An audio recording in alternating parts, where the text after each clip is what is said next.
Dios de pie, Génesis 37, 1, 2, dice la palabra de Dios, Jacob habitó en la tierra, pero primero les recuerdo que la vamos a leer en nombre del Padre, del Hijo y del Espíritu Santo, amén.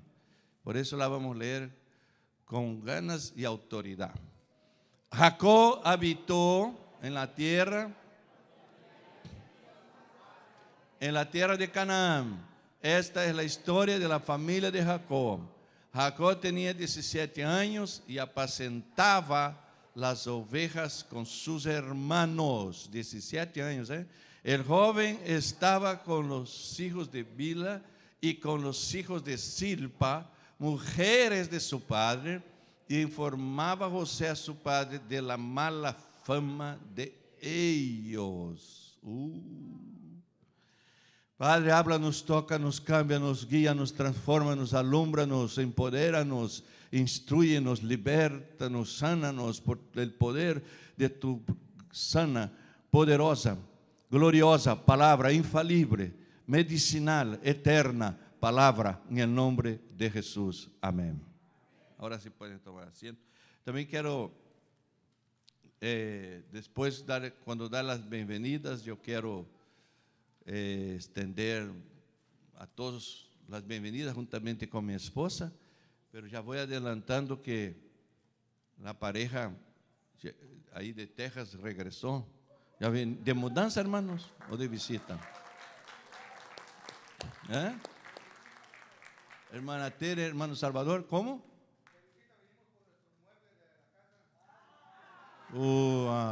¿Qué pasó? Pero ya vino vestido de tejano, mira, o es de mexicano, de Taviero. ¿Cómo, hermano? Ahí no hay solución, o se viene o tenemos que ir para allá, todos. Vamos todos, diciendo, no, ya que decir que ya no va a venir. Pero si hay tiempo, quiero que puedan dar un saludo, pero no sé si va a haber tiempo, porque les informo que estamos planeando terminar un poco temprano hoy. Pido disculpas a todos ustedes que llegaron por primera vez. Quizás terminemos 15 minutos antes, porque tenemos una sesión histórica con los miembros activos de la iglesia, que es lo que anunciamos domingo pasado, en que vamos a leer y aprobar la nueva constitución de la iglesia para que sea presentada al gobierno del estado de California. Y entonces, por esa razón, queremos empezar más temprano para ver si terminamos temprano. Ok. Gracias, Señor, porque estamos en tu casa. El título que yo quisiera sugerirles es El poder de tus decisiones. No sé si es así que le puse en el bosquejo. El poder de nuestras decisiones. Y el personaje que elegí es el mismo que elegí para hablar ayer a los caballeros, que es José. Porque José tiene mucho que ver con nosotros. José se sentía un hombre, un muchacho libre, y por problemas obligatoriamente se vio en un país, un gran país, el imperio egipcio, que sería en el contexto de esa civilización, lo que es Estados Unidos hoy, en el contexto mundial. Pero ¿de qué sirve estar en un país tan rico, tan próspero, si uno se siente esclavo, si uno no tiene derechos? Entonces muchos inmigrantes, en algún momento de nuestra vida, nos identificamos con José. Aparte de eso, José vivió problemas familiares y problemas otros con los cuales nos identificamos también. Pero lo que nos sorprende y alegra es la reacción de él, cómo él reaccionó. Usted sabe que la vida es como un auto que no tiene marcha atrás. Por tanto, hay que estar muy alerta y muy concentrado, porque vamos a pasar por ciertos exámenes en la vida. Y si somos reprobados, no hay como volver muchas veces. Ya no hay como arreglar eso. El versículo 2 dice que Dios elige a esa familia. Esta es la historia de la familia de Jacob. La verdad es la historia de la familia de José, porque habla mucho más de Jacob, perdón, mucho más de José. Y yo me pregunto, ¿por qué Dios elige esa familia? ¿Por qué Dios escogió esta familia? Jacob y sus 2 esposas y sus 2 criadas o concubinas y sus 12 hijos. Dios eligió esta familia. Repito, Dios escoge esa familia para a través de esa familia bendecir a todas las naciones de la tierra. Porque de ahí vendrá el pueblo de Israel. Entonces esa familia tiene que ser una familia no igual que la mía, muy disfuncional. Y la suya también quizás sea muy disfuncional, ¿no? Gracias por ese amén honesto. ¿Alguien ahí se siente que su familia es disfuncional? Todos estamos en la misma barca. Pero lo bueno es que no, esta barca no se hundirá, porque Cristo ya entró en la barca. Entonces, esa familia hay que ser una familia amable, destacada, ¿no? No. Parece más una telenovela de esas latinas, que puro drama y lágrimas. Porque lo que pasó que Jacob se casó con Raquel, le amaba mucho a Raquel, y Raquel resultó estéril. Y tenía la otra esposa, que era Lea, pero no le quería mucho a esa esposa, le quería más a Raquel. Y eso creaba un grave problema de poligamia, porque la ley en aquella época le autorizaba al hombre a tener hijos con criadas. Y aquí entra en juego 4 mujeres, que es Lea y Raquel, las esposas, y Bila y Silpa, las criadas. Con lo que José, el joven de nuestra historia, había tenido contacto con por lo menos 4 mujeres, ¿cierto? Y él, Jacob, es como un hombre en nuestros días que se ha casado 4 veces, separado 3 veces. Porque él tiene 4 matrimonios. Lea, Raquel, Bila y Silpa. Estamos ante una familia polígama. Y no nos olvidemos de eso. Si usted viene de un contexto de padres separados o divorciados, ese es muy parecido a la situación de José. Porque resultó que José tenía 11 hermanos o hermanastros de 4 mujeres distintas. Y aquí está el drama familiar de José.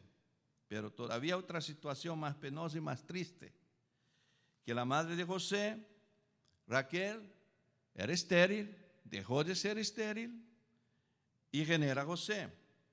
Pero otra vez sale embarazada, y cuando va a tener su segundo hijo, que es Benjamín, hermanito de José, ¿qué pasa? Ella se muere en el parto. ¿Qué edad tenía José cuando muere su mamá? 6 años. Y al quedarse huérfano de madre, es posiblemente el trauma psicológico más terrible que pueda pasar un niño, ¿no? Y porque si pierde su mamá, entre los 4 y 8 años, es el trauma más intenso, porque el niño en esa etapa está fuertemente, íntimamente apegado a su madre. Entonces, resumimos a la familia de José. es una familia conflictiva, una familia polígama. Él se queda huérfano de madre a los 6 años, una familia con 4 mujeres, 11 hermanos de 4 distintas madres, y además él es odiado por sus hermanos y perjudicado por su padre. Su padre cometió un error porque le amaba mucho y lo demostraba. Él hacía evidente que él le quería más a José que a los demás. Y José, eso le llenó de, no sé, le llenó de un sentimiento de orgullo, de superioridad, porque él empezó a contarle a su papá las cosas malas que hacían los hermanastros, porque José era un buen hijo. Pero él tenía un problemita, quizás también de inseguridad, porque él tenía sueños que Dios le revelaba que él estaría controlando y dominando su familia. Entonces él le decía a los hermanos, eso provocaba más el odio de ellos. ¿Cómo que tú dominarás sobre nosotros? Ahí fue decirle a su papá, y su papá dijo, mi hijo, ahora se pasó usted, porque hasta yo me voy a doblar rodillas ahí ante usted. No, que hasta el papá. Y José, dice los psicólogos, que él quería convencerles, me respeten, porque él no era respetado, él se sentía menospreciado por los hermanos. Quizás él no quería ser superior a ellos, solo quería tener un tratamiento igual. Y en esa lucha en que él tiene esas crisis con él mismo, porque José no tiene confianza en él mismo, José está tratando de firmarse en ese contexto de esa familia para que no sea, digamos así, aplastado por sus hermanos.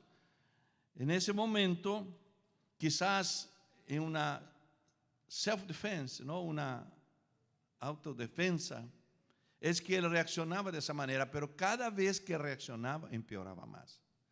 Y los hermanos, pues esa rivalidad y esa tensión y esos celos alcanzan su máxima expresión cuando José cuenta los sueños que ha tenido, y pensamos que José en su inmadurez quería provocarle a sus hermanos. ¿Cómo es que Dios va a usar un joven así? Un joven consentido, un joven acomplejado y también un joven roto y ambicioso. Pero Dios escogió quizás al más complicado y débil de la familia, que era José. Eso nos quiere enseñar, hermanos y hermanas, que así como José, usted quizás preguntó, ¿por qué tuve que nacer en esta familia? Hay tantas familias que tienen papá, mamá y los hijos, y yo aquí, sin mamá, 4 mujeres, ahora 3 mujeres, ¿no? Porque murió la mamá, un hermano y otros 10 que me dan mucha lata, que no me respetan, que me odian. Y usted quizás se ha preguntado, ¿por qué me pasó esto? Yo no entiendo. Usted no tuvo la opción de escoger padre y madre, ni lugar de nacimiento. Usted no eligió a sus hermanos, usted no eligió su estatura, ni su físico, y ni su propio nombre. Y usted está cargado con complejos de inferioridad. Usted se siente disminuido, quizás, impotente, porque su familia es pobre, porque usted no tuvo una buena educación. Otros se sienten inferiorizados por su color de piel, o porque se considera fea, o chaparrito, o que no es muy digno de la gracia de Dios, o que tus padres no te aman, o que no sirves para nada. y que nunca vas a prosperar. Usted entonces dice, ¿por qué tuve que nacer con este lote? Esa es la cosa que hemos heredado, un lote, un legado que no elegimos. Pero eso, ahora que estamos en Cristo, ya no interesa más. No interesa de dónde hemos venido. Lo que interesa es quiénes somos ahora y qué vamos a hacer con lo que Dios nos ha permitido vivir. Gloria a Dios. Eso es lo que vale de ahora en adelante. Y nosotros tomamos cientos de decisiones cada día. Pero antes quiero decir eso, que José, él cuando se convirtió en ministro de la economía de Egipto, asistente directo del faraón, él tenía 30 años. Pero desde que sus hermanos lo lanzaron a un pozo y después lo sacaron de ahí y lo vendieron como esclavo, y esos esclavos, esos ismaelitas le vendieron a José ahí al Potifar, que era oficial del faraón. Se pasaron 13 años entre el pozo y el palacio. ¿Y por qué tuvo José que pasar 13 años para llegar al palacio? 13 años de pruebas, de exámenes, de sufrimiento. ¿Por qué? Si él era inocente, si él era la víctima. Y eso es lo que nos preguntamos muchas veces. ¿Por qué? Porque Dios le reveló cuando era adolescente, 17 años, que un día él ocuparía un papel importante de liderazgo, pero él tenía que pasar por un proceso, y ese proceso significa años, no es un microondas, es como en una olla. Fue un maratón para José y no una carrera corta. Ahora, durante ese proceso en que Dios le prepara, José tiene que tomar decisiones. Y ahí quiero hablar de las decisiones. Primero, nosotros tomamos decisiones cada día, pero son rutinarias y no pensamos mucho en esas decisiones. Pero hay ciertas decisiones que conllevan mucho más peso, porque no solo nos afecta, sino van a afectar a nuestros hijos y otras personas. Y a veces lo que pensamos que es una decisión ordinaria sin importancia es realmente un momento decisivo que va a impactar su destino. Entonces usted tiene que decir: voy a mantenerme resuelto y voy a hacer lo correcto. Aunque difícil, el dolor de la disciplina es mucho menor que el dolor del arrepentimiento. Es mejor estar incómodo por un poco de tiempo que tomar una mala decisión y estar incómodo por mucho tiempo. Hay ciertos placeres en la vida que no están permitidos. ¿Y por qué Dios no permite ciertos placeres? ¿Es Dios un aguafiestas? No, Él quiere nuestro bien. Porque Él sabe que este placer es solo temporal, pero el dolor dura mucho tiempo. Porque en mi calor del momento, una voz me dirá: no importa, hazlo. Usted no va a dañar a nadie. No crea en esas mentiras, hermana. Hermano, no crea en las mentiras, porque eso va a impactar negativamente su destino. ¿Qué voy a hacer entonces? Orar a Dios, porque Jesús dijo: oren para que no entre en tentación. Eso fue lo que tuvo que hacer José, porque él estaba trabajando como esclavo en la casa de un hombre llamado Potifar, y era un joven bien parecido, quizás alto, moreno y guapo, que rompía corazones.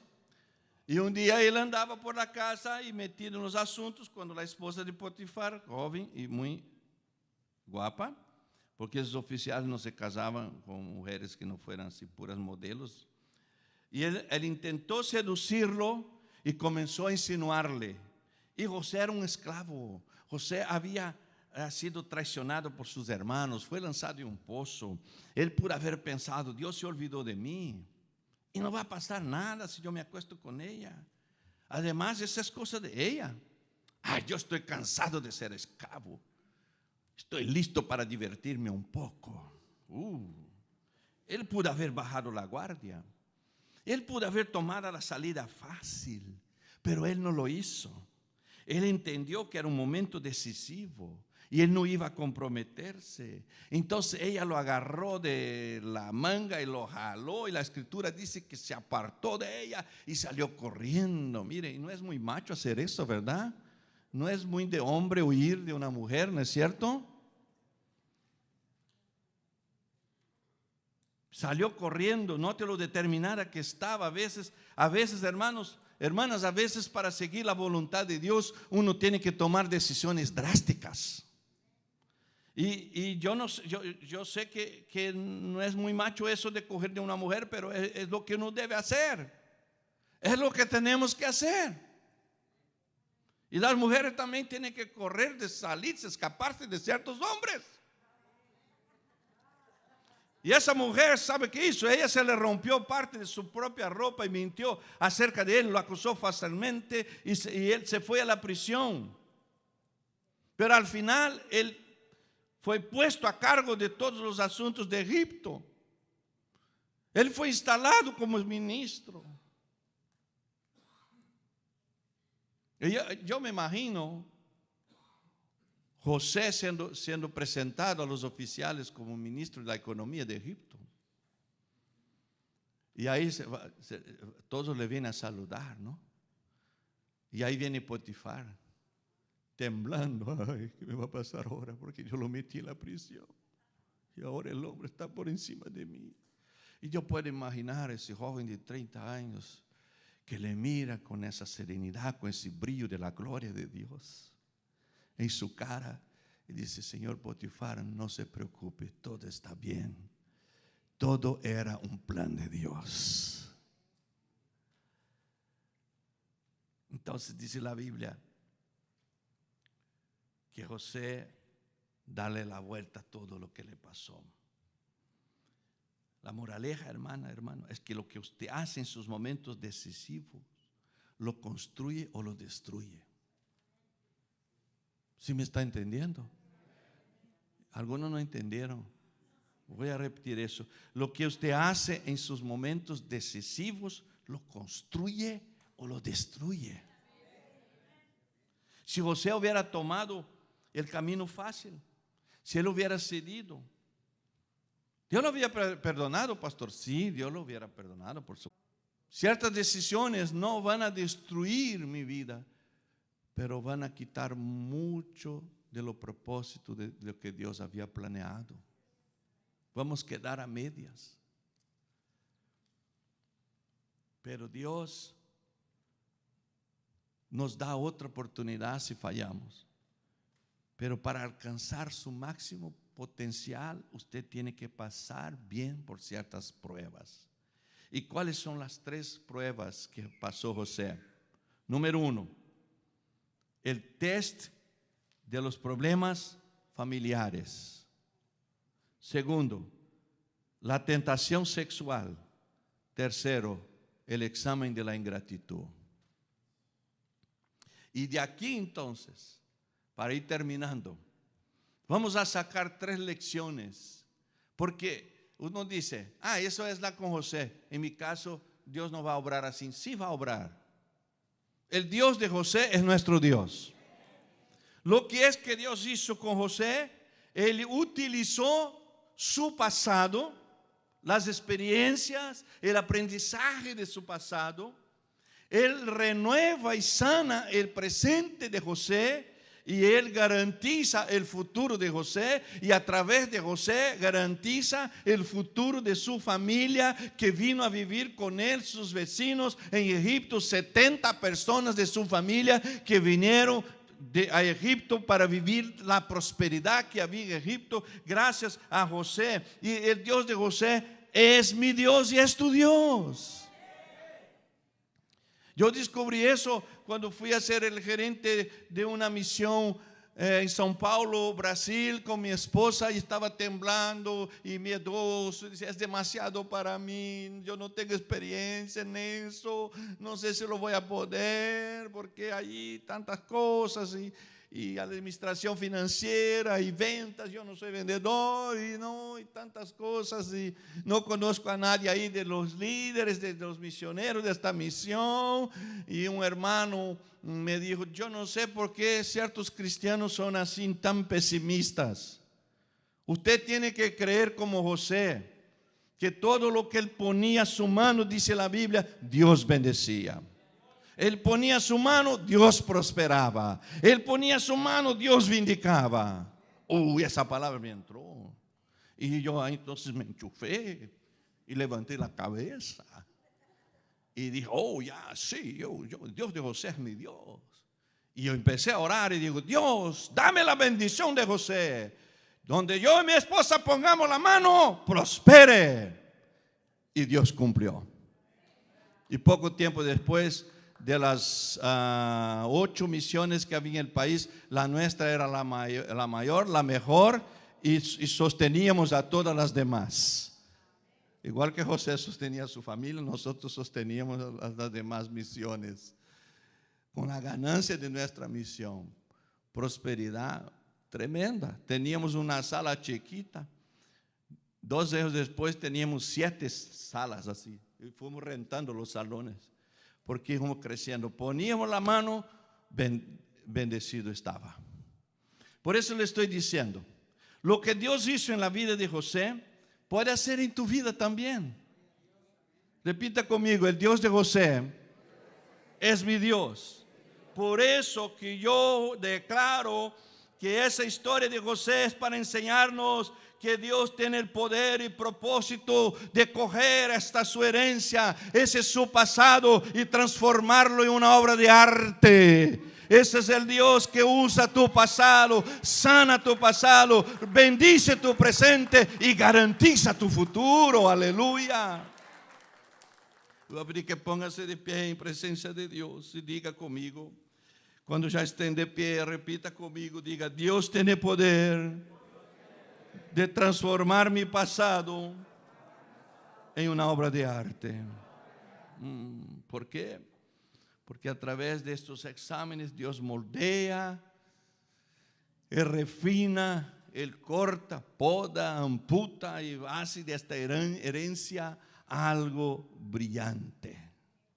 Porque ese es su modo de actuación. ¿Cómo reacciona usted delante de su pasado, de su herencia, de su lote, de los problemas familiares? Muchos lo hacen con amargura, otros con rebeldía, otros con ira, otros con vergüenza, otros prefieren huir, ignorar y ya no quieren aceptar. Pero ¿sabe usted que Dios puede usar tu carácter indomable, o tu familia rota, o tu cuerpo que usted considera desventurado? Permita que Dios coja este lote y lo va puliendo, y lo va limando, y lo va trabajando. Porque Romanos 8:28 dice, a los que Dios ama, todas las cosas ayudan a bien. Muchas veces nos comportamos como un niño histérico que patalea, que arranca el cabello a su madre, se pone a gritar, yo quiero, yo quiero, yo quiero. Pero no, es un proceso.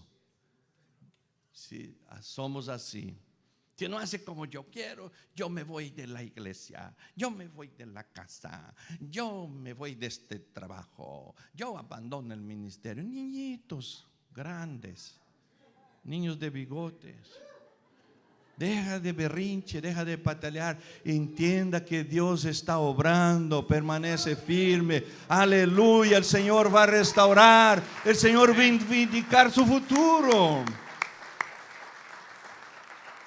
Repita conmigo, diga: Dios restaura. ¿Y sabe usted dónde viene esa palabra? Restaurar. Bueno, restaurar viene de restaurar, ¿no? ¿Usted sabe de dónde viene la palabra, el término restaurante? ¿Por qué se llama restaurante en vez de comidante? Porque restaura nuestras fuerzas con la comida que comemos ahí, ¿no es cierto? Algunos más que restaurarse casi explotan de comida, pero eso ya es distinto. Nosotros vamos al restaurante para ser restaurados, y eso es lo que hace Dios. La iglesia es como un restaurante espiritual donde el Espíritu Santo nos alimenta y nos restaura las fuerzas. ¡Aleluya! Gloria a Jesús. Tengo 2 minutos, entonces voy a pedir que cierre sus ojos así como está. Mientras está usted mirando hacia su interior con los ojos cerrados, yo le pregunto: ¿cómo está su pasado? ¿Ha usted superado los momentos de tribulación, esos momentos amargos por el que ha pasado en esta vida?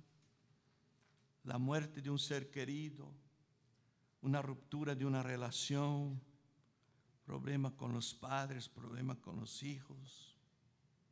¿Cómo hemos reaccionado ante esos problemas? Hemos entendido que nuestro pasado nunca es tan pesado como para anularnos o paralizarnos, porque Dios nos bendice con el lote que tenemos.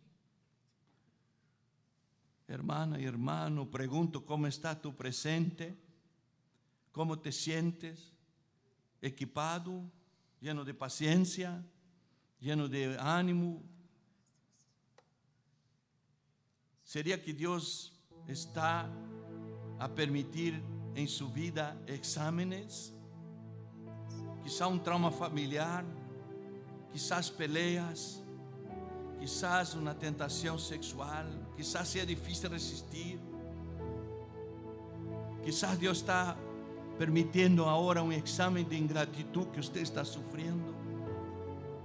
Y pregunto: ¿cómo está su futuro? ¿Está lleno de esperanza o está paralizado por el miedo o la desesperación? ¿Cuántos sabemos que podemos entregar y descansar en manos de Dios?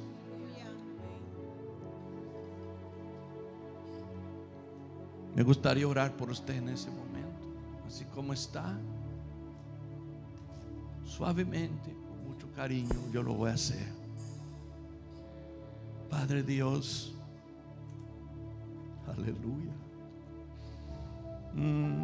Esos 47 años o más